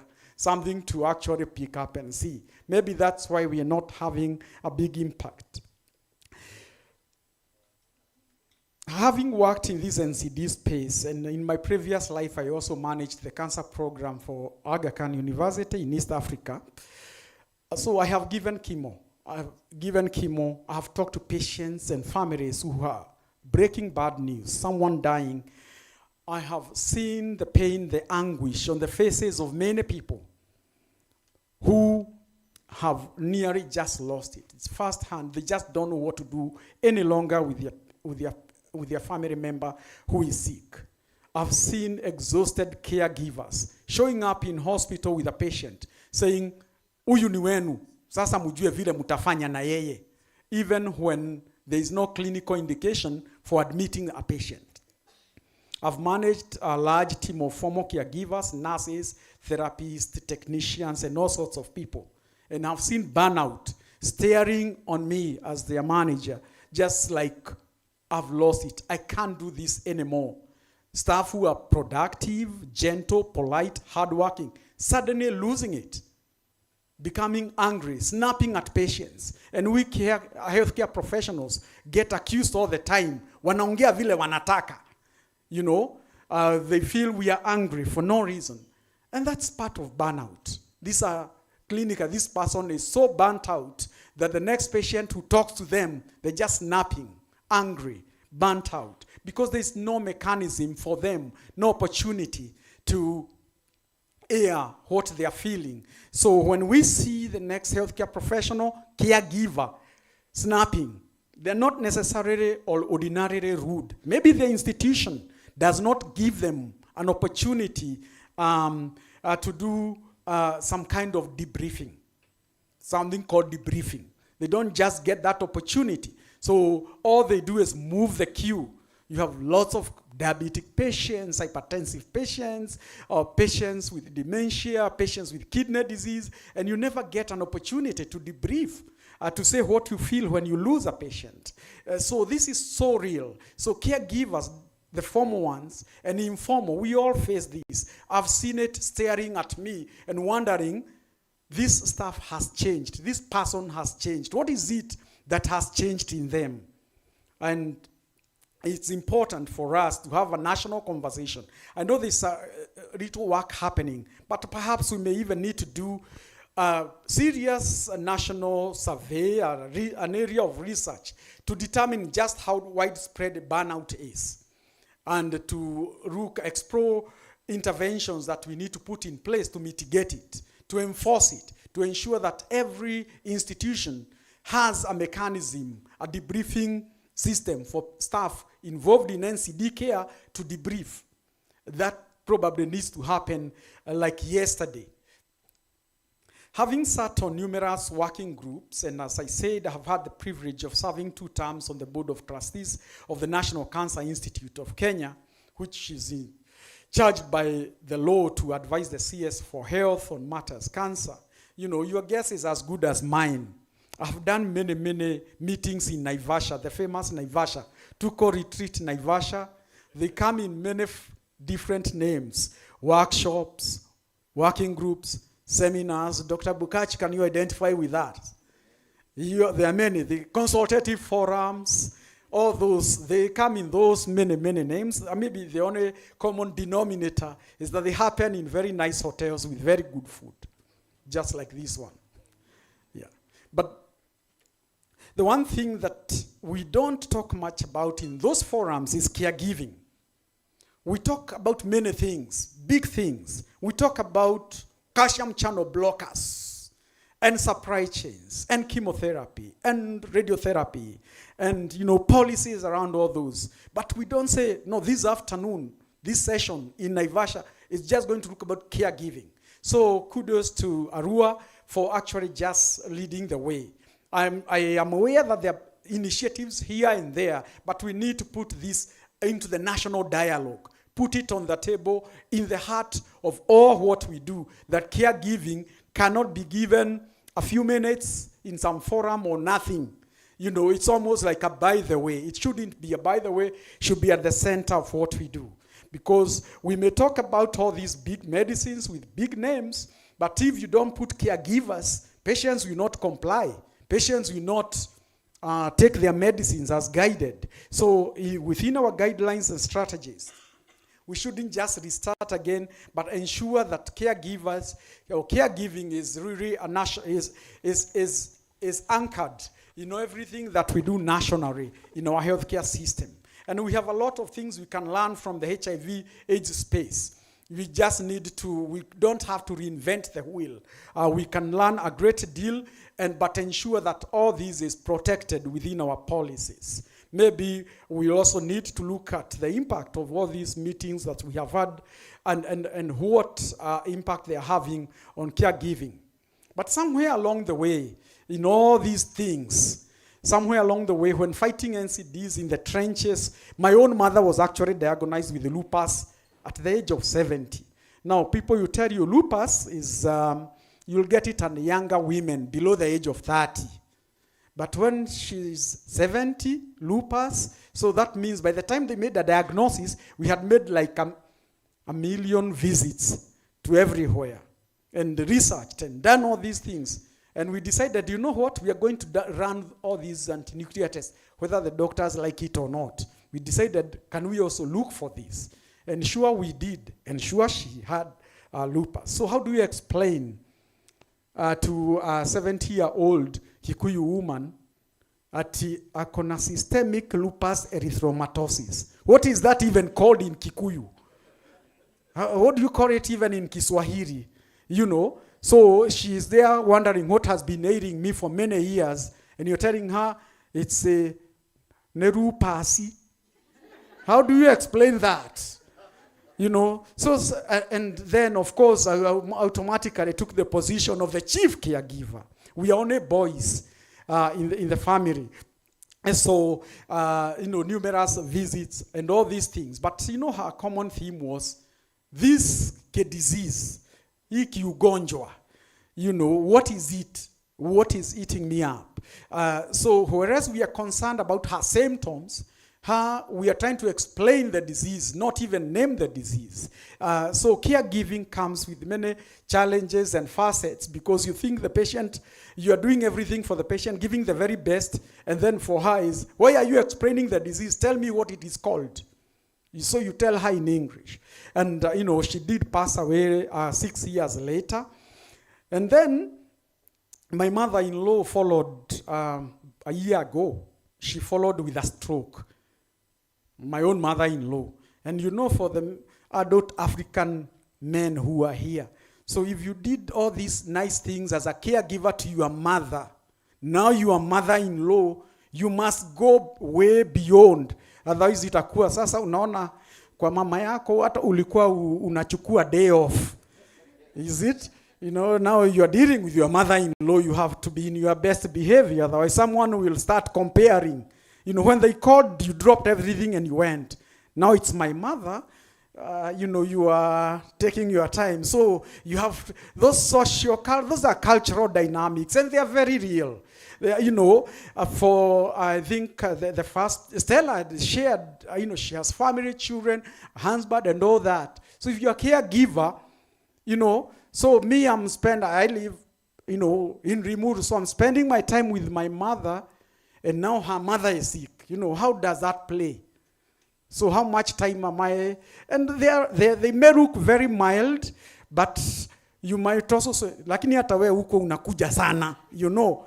So those things are real, they can happen, and they're important considerations that we must look at when we are caring for people, because they can be challenging, they can be manenos. But back to NCDs. NCDs have been defined by a single story in this country. We know the story of NCDs. It's really one single story.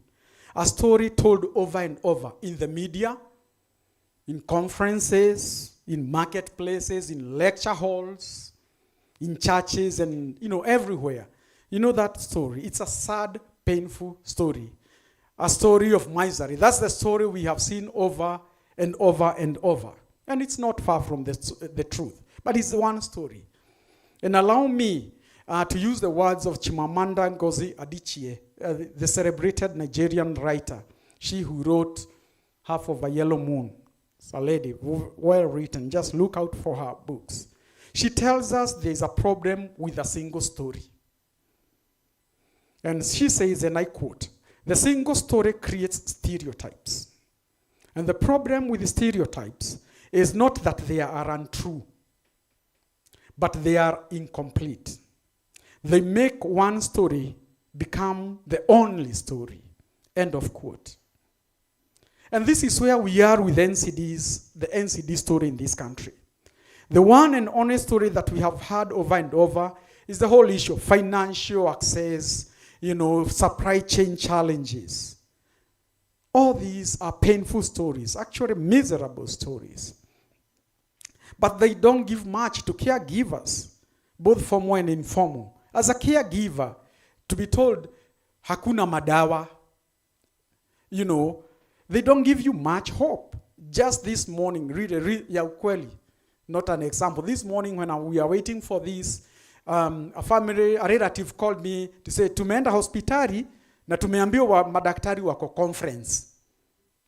They're in a conference. They're in a conference. So, tukuje Jumatatu. So I told, you know what? If they're in a conference, they're in a conference. You got to come back. But they made a trip from, not a short trip, to have come to this particular hospital.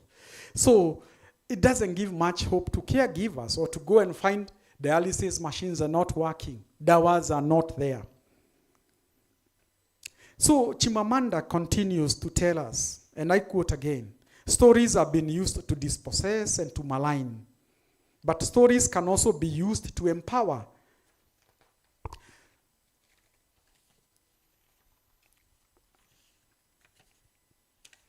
Sorry about that. To empower and humanize. And that is why we have had Stella here, we had Lawi, we have many other caregivers here, because we are humanizing NCDs. They have a face, families, children, they're not statistics.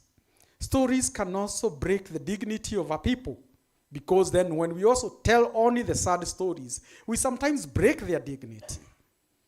But stories can also repair that broken dignity. We can use the stories positively to repair that dignity that is broken. End of quote. And we at the NCD Alliance of Kenya, we believe that people living with NCDs, their formal and informal caregivers, should be given every opportunity to tell their story. And let's remember from the quote I gave from Chimamanda Ngozi, that there's never a single story. It's never one story. And in the word of the Austrian philosopher Ludwig, to understand is to know what to do. Once we understand, now we know what to do. And allow me to be my poetic self now. I'm many things, but I'm also a Juakari poet. Allow me to be my poetic self and say, what if the world knew what Arua is doing? The whole world. Or the whole country, because many people didn't know what you guys are doing. Beautiful thematics. And what if they knew about Non-Communicable Diseases Alliance of Kenya? What if the whole world knew about the vibrant civil society groups that we have represented here? Patients groups. Many of them are fighting NCDs literally with bare hands. Literally with bare hands. But what if we told our stories? I said there's not one single story. What if the world knew what researchers and medical doctors, I hear you guys just got a big grant or about to get one. I didn't say anything. But what if the whole world knew what you are going to study, what you are going to research, and that people are burning midnight oil to find solutions to NCDs. But we haven't said that. People are burning midnight oil to really find solutions that work, affordable, efficient, accessible. People are doing things.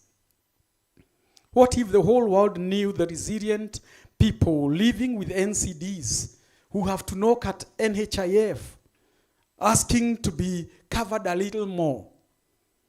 What about if they knew the caregivers who give it their all? Stella, Lawi, and many others here present. The stories are so captivating, but they have been heard here. What if we told these stories to the people who make those budgets that we read yesterday? The people who should make change, and they need to hear some of these stories. What if we gave Stella a platform to tell her story to the Parliamentary Health Committee? The story that moved us to tears. And I know Arua can make it happen. And what if the world knew the determination of our Ministry of Health to tackle NCDs? I know they are doing stuff. The control program is here represented. I can see Dr. Gadesha here and her team. You're doing a great deal, but the world needs to know. They need to hear these stories, that it's no pain and gloom. There are people caring and trying to do something. We may not see results, but something is happening. You know, we may not even like NHIF for the fact that they are not doing all the things we'd want, but can you imagine if there was no NHIF at all? Like we are saying, let's create a national health from the ground, from the scratch. You know how long it would have taken? Like the National Cancer Institute, it took us 10 years of street wars to be created into law. So we have something, we just need to build on that. So I need to move the, okay, yes. So let me now turn to the Non-Communicable Diseases Alliance, because it's an important body in this caregiving conversation. I said I have my colleagues, Dr. Caregivers is here, Dr. Mbao, they are all right there. If you can just wave. Najua ni vizuri kuambia wa timu yako iwave, iwe recognized. Simuwapigie tu makofi. You know?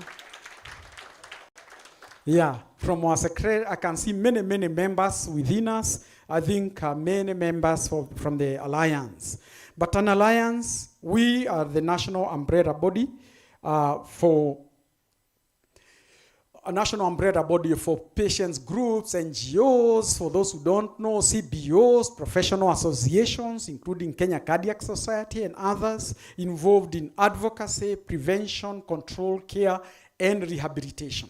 So anybody doing NCD work anywhere, even caregivers, and I think it's time we needed just have a national caregivers forum. You know, we should be able to have a specific dedicated. I know there are a few WhatsApp groups here and there, but probably we need a national caregivers forum to advance the cause of caregiving as an important piece in the care of people with NCDs. So the little groups that are there are very important, but probably we need to establish that in a structured way because there's power in numbers, and we at the NCD Alliance are committed to support that sort of initiative.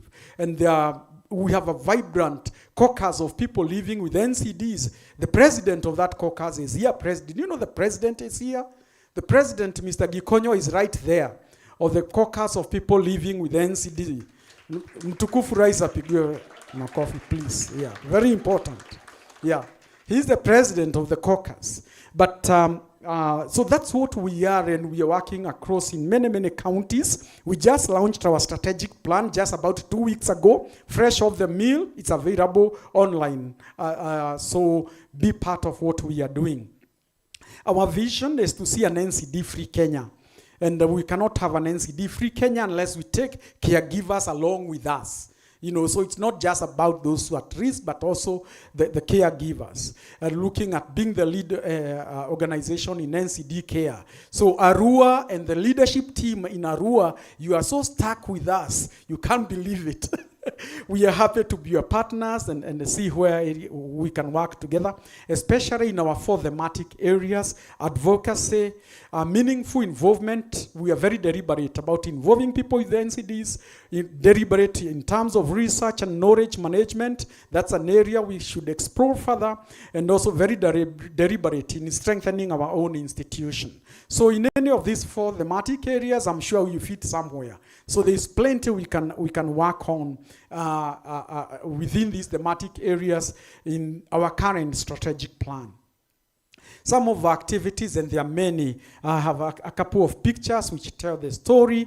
There are many, but one of the ones that I would like to underline this morning is the media engagement. We are big on media. Did I say media? Betraying where I come from. Media engagement. So capacity building for media for us is important. I've talked about stories. That is not one single story. So if we don't have the media on our side to trumpet, to tell the right story, to tell the other side of the story, that we have this, but this is being done, that's important. So we've been very deliberate in training journalists so that we also give positive. You know, Stella gave us a very moving story, but we are forgetting that, you know, it takes a lot of courage. We need to tell the story of Stella's courage. Okay? In as much as there is a story of her mother, there is a story of the person, the courage of Stella, the courage of Mr. Lawi, the courage of Mr. Gikonyo and many others, the courage of Margaret. I saw Margaret, my chair lady from Kiambu Cancer Support Group. Is Margaret still here?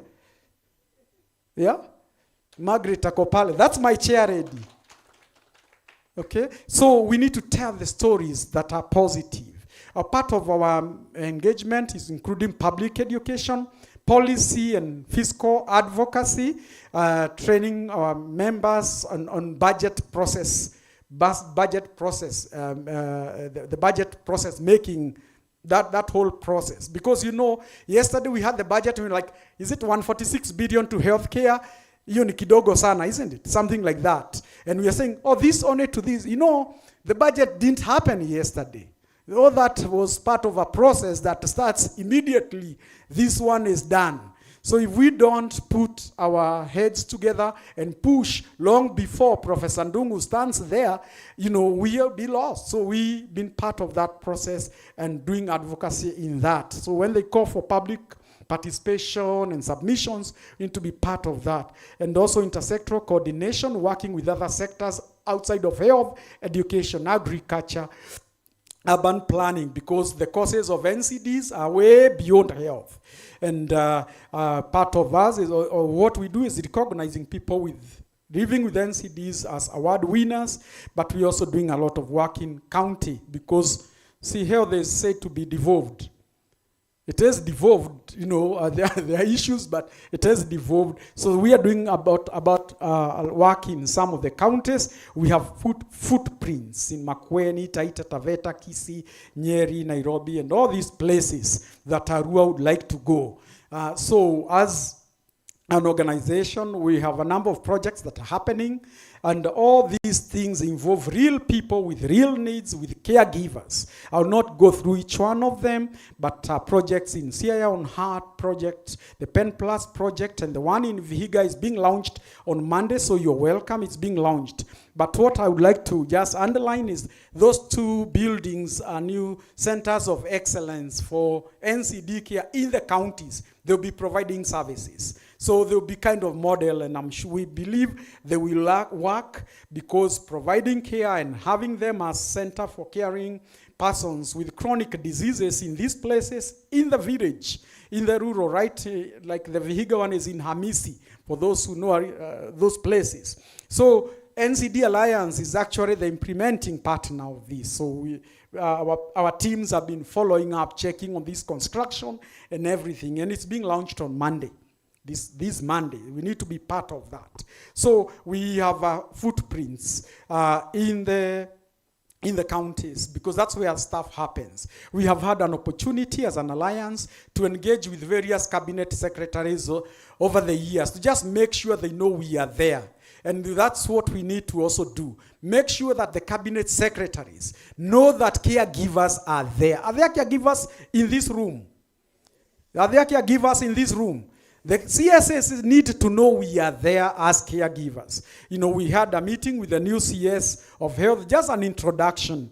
But we have even previous meetings with Mutahi Kagwe, with the CCD. We need to make sure that these people know we are there. Very, very important. And that's why I'm underlining that perhaps NCD Alliance with Arua, we need to look at a framework that can enable us form a national caregivers forum or network or something for caregivers so that they are part of conversations at the highest levels. Okay, we work with many people. I'll not go through all of them, but we are told that we are as good as show me your friends and I'll know who you are. So we have friends across the counties, partners and collaborators, local and international. Yeah, so let's just go back to the topic. I told you it's a real mouthful, looking at caregiving as a gendered convergence, a meeting of many things, because that's what caregiving is, really. Even from my personal experience with my own mother, with my own mother-in-law, there are so many pieces of caregiving. You have a patient just diagnosed with kidney disease, with cancer, with whatever disease, with neuromuscular disease, any of those. So there are many pieces around that because there are social expectations. Everybody expects you to look after their your relatives, your family members. There's an expectation. Society expects. It's a cultural expectation. We must look after the ailing within our communities. It's one piece of expectations. And sometimes we may even do nice things because of expectations, not because we can afford it, not because we want it, but because of societal and cultural and social expectations. So that's just look at it as one piece of a balloon right there. Because, and why I'm saying this is important. So they say, oh, David Makumi, you are the vice chair of Non-Communicable Diseases Alliance. Kwa nini ulipeleka mama yako Kenyatta? Na unaweza peleka yeye Nairobi Hospital. Are you familiar with us or is it only me? Yeah, they will say, oh, you are so and so, na alipeleka mama yake Mbagathi. Unaona huyu anaendesha gari kubwa. You know, those things can be a big source of stress. And it's an important piece to see how do we even manage that and help families around that. But then, of course, many doing caregiving also moved with compassion. You know, we either, because of church, because of our religious background, maybe our faith, maybe we are Muslims or Hindus or whatever we are, maybe we are moved to do something, but compassion sometimes is not enough. But there are also the whole issues of gender, and the gender is a big conversation these days. We know that maneno of gender is critical in this, because sometimes care is looked through the lenses of gender, that, at least the daughter is there. So and so got a stroke, the daughter is there, you know, because they feel she's the one who will care. You know, or the daughter-in-law, that kind of, you know, that kind of lens that just stereotypes care. Instead of saying, but that man has 8 sons. Those sons should do the needful. They say, no, all those sons, their daughter-in-laws are there. So these are sort of things that we need to start looking at. How do we even change that kind of narrative? But the age of the carer, sometimes we are talking about caregivers among ourselves. But let's remember, there are also caregivers who are very young.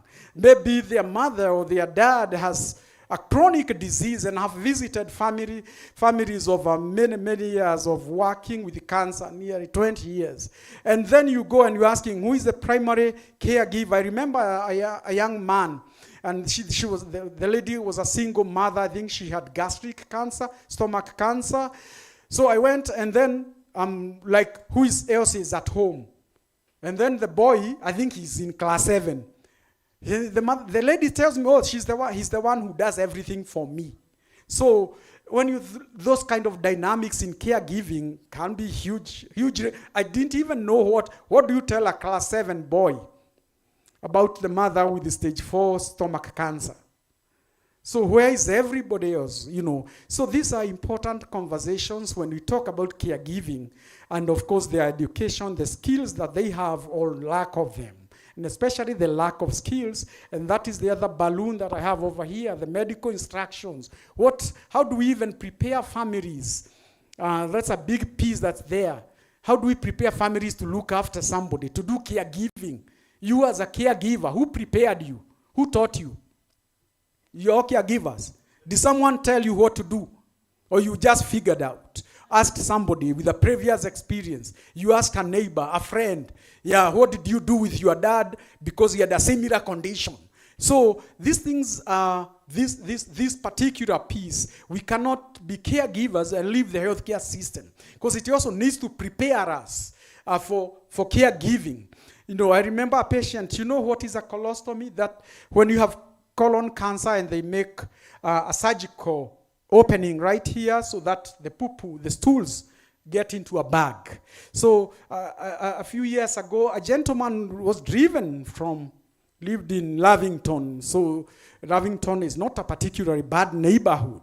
But the family were not prepared about the colostomy. So one night, the bag burst 2 days after going home on the marital bed. So they call me, and me, I'm in Rimuru, it's 3 a.m. in the morning. And in panic, because by the time you hear a phone ringing at 3 a.m., they all panicked, drove to the hospital. Why? Because of the bag that is sealed, come off, and you know, the whole thing is a mess. Drove to the hospital to do what? At 3 a.m. in the morning. To change a bag. Hello? Are you with me? To change about 3 a.m. in the morning. Why? Because they were not prepared. And those guys were going to a serious hospital. It's not like, you know, they were going to a local dispensary. Someone should have prepared them enough. So these medical instructions are important because they affect how caregiving will unfold, and that kind of support system between the health facility and the patient and the caregivers. I think it only works very well if you know you can always call the hospital in case of anything. But it doesn't work if you're left on your own. And also the home settings. Sometimes we forget the home setting in all these caregiving manenos. You have a single room in Mukuru kwa Jenga or kwa Ruben or somewhere. And you have this patient with a fungating smear wound, or fungating cervical cancer, or a fungating mouth cancer. You know, a fungating with a big, you know, growth or wound. And you're in a small little room in some of those places. So it becomes very difficult. And having these conversations around gender, why it's also critical, and I think I just want to underline this, is because there are many people who have lost their spouses because either they have had surgery and their body organs are removed and the husband takes off. You know, a woman has had a mastectomy, the husband takes off. A man has had an orchidectomy, removal of the testes. You know the testes, the one that hang down there. You know, you have had those removed, the wife takes off. I've seen it all. So the whole conversation of gender needs a separate symposium. Yeah. So I will not bore you with the definitions. There are plenty in literature. But one of the things I looked at when I was just looking at lots of literature on this, the fact that these definitions are given, an act of caring and helping, welcoming, attending to the needs of others. That's what we do. This is Africa. Hello, we welcome, we help, we care.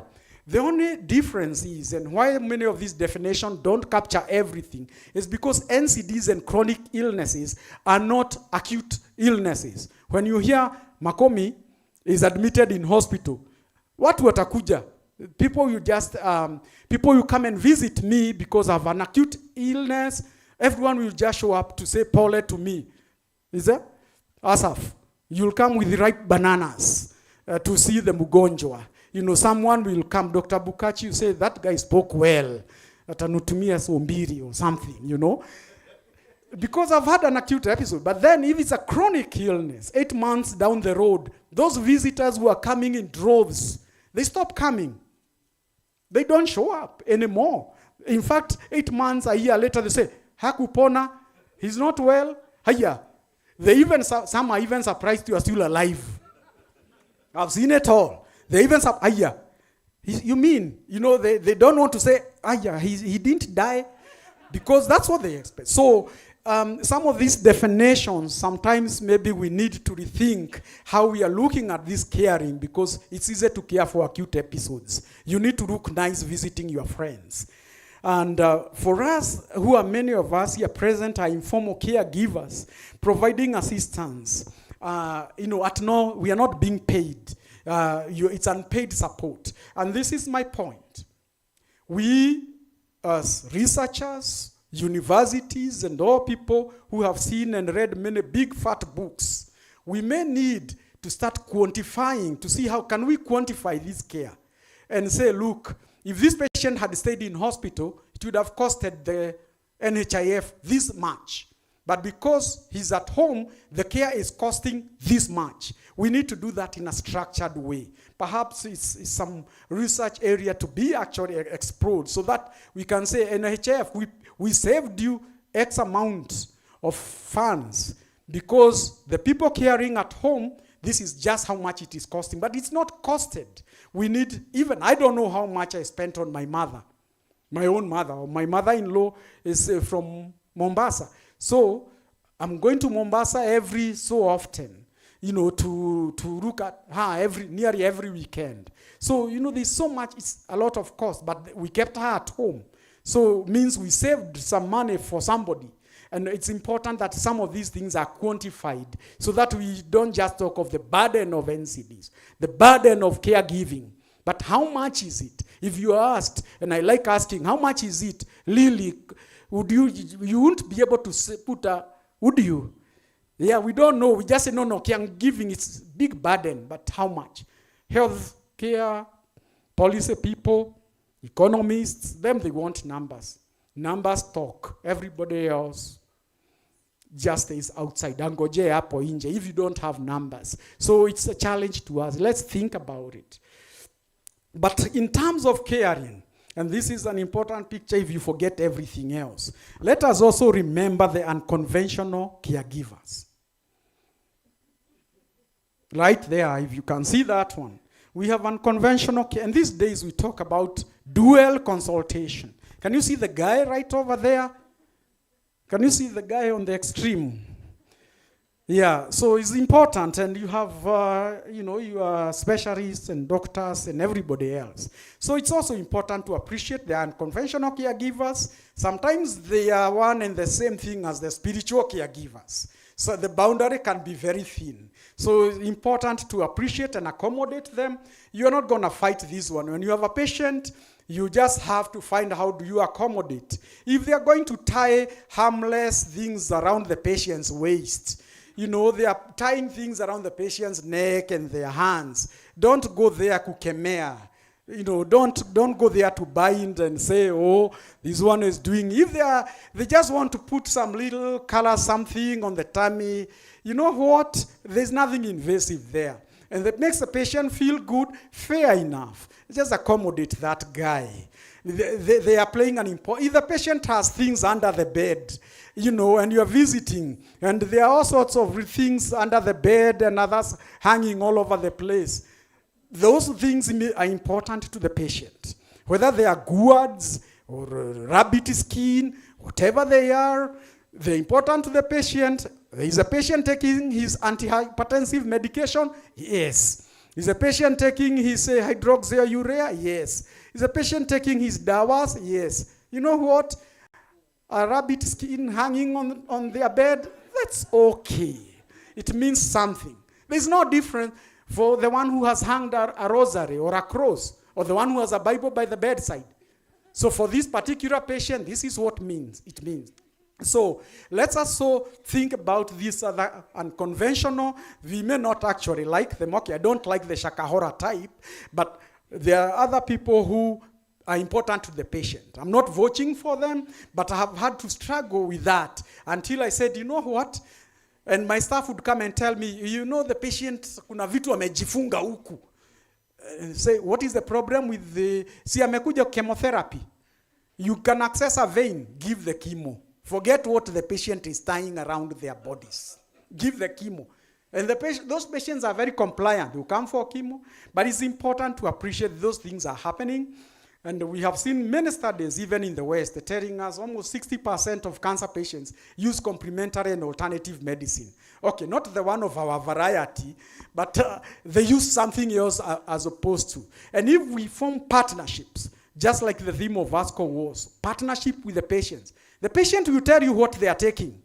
And what they are taking may be something that is interacting with your dawas. So it's important, if you are partner, they will tell you, and you can negotiate. You say, hii dawa, with this one, zikichanganyika itakuwa sumu. Sasa unataka gani? No, we need to form this part, otherwise they will hide it from you. So they will never tell you the truth. So it's an area, and I don't know how many of us ministry doesn't even know, I'm sure, the number of patients using these things. So NCCP, I'm sure we don't know. We need to find a way of partnering. We do a survey to do who is using what, where. I had Dr. Njirus from what? Sociology. He is square. Yeah, square. We need to think about that, and it's important. I have already talked about the gender aspects of caring, but allow me to just use the quote below from Banila. Banila is the president of the International Forum of Women Caregivers. They're in South America, mainly in Latin America. Noted that women perform more than 70% of unpaid care. That needs to be quantified. And most of the time, the work is more invisible underlying that, along with the person doing it. So the fact that our women, our mothers, our daughters are doing a lot more care than we should, and we need to change that. That in itself is a problem. But the bigger problem is the invisibility.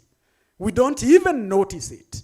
That invisibility is something, again, we need to look at in the context of caregiving. The fact that you do so much, nobody even notices. It's just assumed.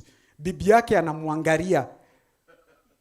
No. We need to really bring that out, because the invisibility in all these things is actually the bigger pain, not just the fact that we lean towards the gender sides. So we need to look at how do we now turn this to ensure that men are more effectively involved. We have to be deliberate. You know what, I'm a man, and men will do everything. If they are told what to do, what it means, they need to be part of this. If we form a national caregiving forum, 90% of the initial people will probably be women.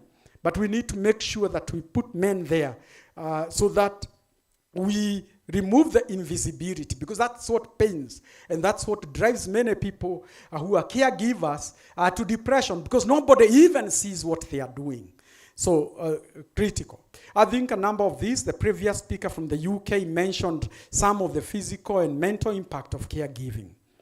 But important, and I'll not dwell on them, because many studies have been done. There are lots of studies just demonstrating higher risk of getting NCDs, poor quality of life, but also likely abuse of alcohol and other substances. I've seen men who tell you they have to take one for the road because mama unajua hali yake. So the only solution they have is to just go drink themselves because their wives are sick or something. So these are all complex issues, they're not insurmountable. The issues around job losses. Why would the caregiver, just lose their job? Is there something we can do as caregivers? Can we maybe put in a class action suit in court to just see how can we change some of this? Can we be able to have flexible programs that accommodate our caregivers? And so, ladies and gentlemen, most people who read, you say they are looking for the part of reference because it means you have finished. When you have that slide of reference, okay, this guy now has finished. He can't say anything after reference. But you know me, I'm in advocacy. As advocacy, people don't finish. Or if we finish like 8 times. At now, nikienda kumaliza.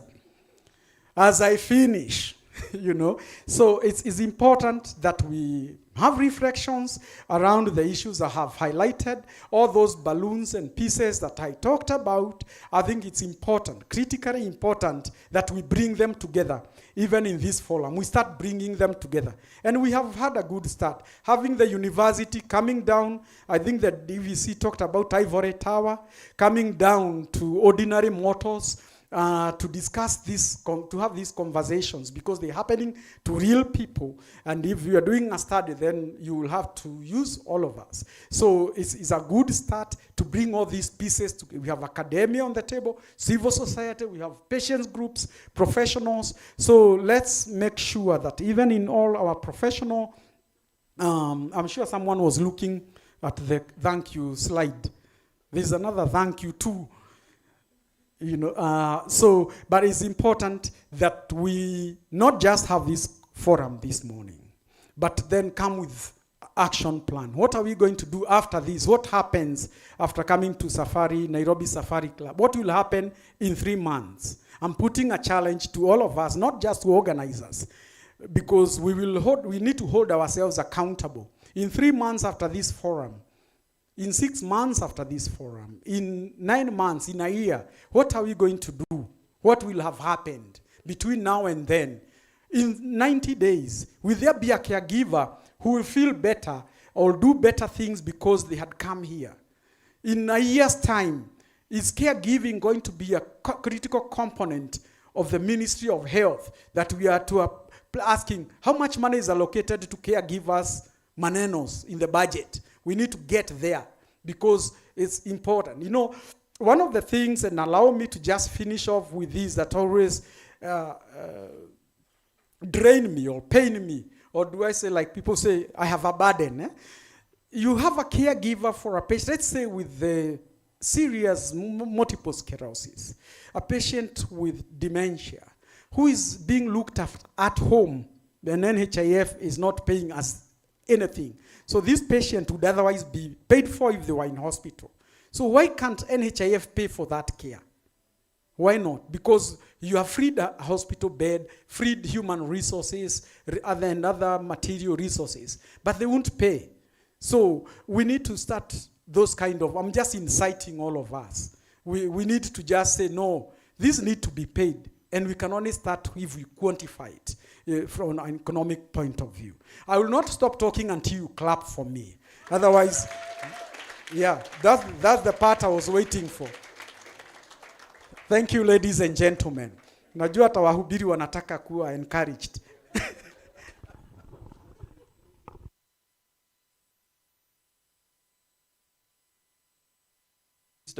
Don't sit down. He deserves another clap and a standing ovation. Yes. Shall we clap for him again?